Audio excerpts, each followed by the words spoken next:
ఎప్పుడో ఏద్దామే హాస్టల్లా ఇక్కడ ఉంటే చదివి మునుగడు ఏగైతాడు తిరుగుతాడు అని అంటే ఇన్నావే నువ్వు. ఇప్పుడు నీకే తెలిసి వచ్చిందా? ఆ సార్కి ఎవరో మరి వాళ్ళు ఉంటారా? ఫోన్ చేయి పోదాం. అబ్బో వీళ్ళు నిజంగానే నన్ను హాస్టల్లో ఎత్తా అంటారు కదా. హలో సార్, అయితే మేము తిరుమలాపూర్ నుండి మాట్లాడుతున్నాం.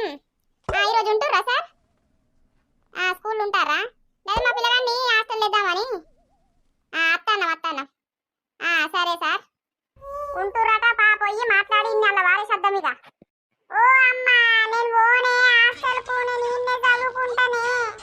ఓ మా చదివినవుతి 5వ తరగతి కానీ 5 ఎక్కం రాదు నీకు, ఇంకా ఈడ చదువుతాడట. నువ్వు ఇడ చదవరా? నువ్వు అక్కడ హాస్టల్ ఎత్తనే నువ్వు సెట్ అవుతావు, నీకేమైనా చదువు వస్తుంది. కానీ ఇక్కడ ఉంటే బాయిల పొండి చెర్ల పొండి తిరుక్కుంటూ ఉండడే సరిపోతుంది. నువ్వు చదువు సంకనాకపోతావు లాస్ట్కు. చక్కగా నడువు హాస్టల్ వారెత్తా నేను. నేను హాస్టల్ ఎత్తే సత్యపోతే చెప్తానా? మా చచ్చినవుతి ఇవ్వేనా మాటలు? సార్కి చెప్తావా నీ సంగతి? రాకుర్రని చెప్తా. చెప్పండి సార్, మీ అబ్బాయి ఇప్పుడు ఏ క్లాస్ చదువుతున్నాడు? మా అబ్బాయి 5th క్లాస్ సారు. ఆ ఊర్లో చదువు పాడైతే లేడు. బడికి పోతా అని చెర్ల పొంట వావుల పొంట తిరుగుతాండు. ఇక మరి హాస్టల్ వేద్దామని ఇటు పట్టుకొచ్చినాం. అవునా, మరేమన్నా రాస్తాండా? మంచిగా వస్తాన్నయ్యా?